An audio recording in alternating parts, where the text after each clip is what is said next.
നമുക്ക് വായിക്കാം Exodus chapter 16 verses 1, 2, 8 and 31. പുറപ്പാടിന്റെ പുസ്തകം 16-ാം അധ്യായം 1-ാം വാക്യം, 2-ാം വാക്യം, 8-ാം വാക്യം, 31-ാം വാക്യം. ആദ്യം നമുക്ക് 1-ാം വാക്യത്തിലേക്ക് പ്രവേശിക്കാം. അവർ എലീമിൽ നിന്ന് യാത്ര പുറപ്പെട്ടു.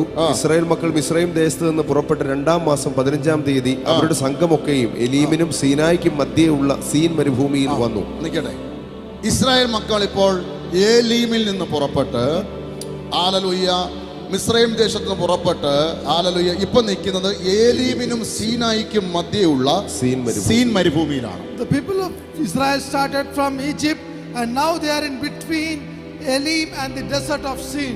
ഏലീമിനും സീൻ മരുഭൂമിക്കും മധ്യയുള്ള ഹല്ലേലൂയ സീനായിക്കും ഏലീമിനും സീനായിക്കും മധ്യയുള്ള Sin മരുഭൂമിയിലാണ്.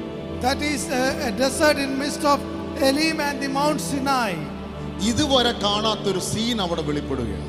A scene is being present in front of them. പുറപ്പെട്ടു വന്നപ്പോൾ കാണാത്തൊരു സീന് ഏലീമിനും സീനായിക്കും മധ്യയുള്ള സീൻ മരുഭൂമിയിൽ വെച്ച് വെളിപ്പെടുകയാണ്. Something that they did not see at the time of their exodus, they are seeing it right now. ചിലതിന്റെ മധ്യേ ചിലർ വന്ന് നിൽപ്പുണ്ട്. Some people are standing in between something. ചിലര് ഹല്ലേലൂയ ചിലതിന്റെ മധ്യേ അല്ലെങ്കിൽ ഇനി വാഗ്ദത്തങ്ങളിലേക്ക് ചില സ്റ്റെപ്പുകൾ കൂടെ വെച്ച് കഴിഞ്ഞാൽ ചിലത് കാണുന്ന നിലവാരത്തിൽ ചില സ്ഥലത്ത് വന്നു നിൽക്കുക. എന്നാൽ ഇന്ന് പകൽക്കാലം ആരംഭത്തിൽ പറഞ്ഞ തുടക്കത്തിൽ പറഞ്ഞ 4 കാര്യങ്ങൾ മറക്കരുത്. ഒളിപ്പിച്ചത് ദൈവമാണെങ്കിൽ, പുറത്തെടുത്തത് ദൈവമാണെങ്കിൽ, ദർശനം പകർന്നത് ദൈവമാണെങ്കിൽ, നിന്നെ ഒളിപ്പിച്ച ചില സ്ഥലങ്ങളിൽ നിന്നെ ഒളിപ്പിച്ചു വെച്ച ദൈവം, ഒളിപ്പിച്ചെടുത്തത് നിന്നെ പുറത്തെടുത്ത ദൈവം, പുറത്തെടുത്ത നിന്റെ മേൽ ദർശനം പകർന്ന ദൈവം തന്നെ ചിലതിന്റെ മധ്യ ദൈവം നിന്നെ കൊണ്ട് നിർത്തിയെങ്കിൽ അല്ല, ആരും കാണാത്തൊരു സീൻ നീ കാണണം.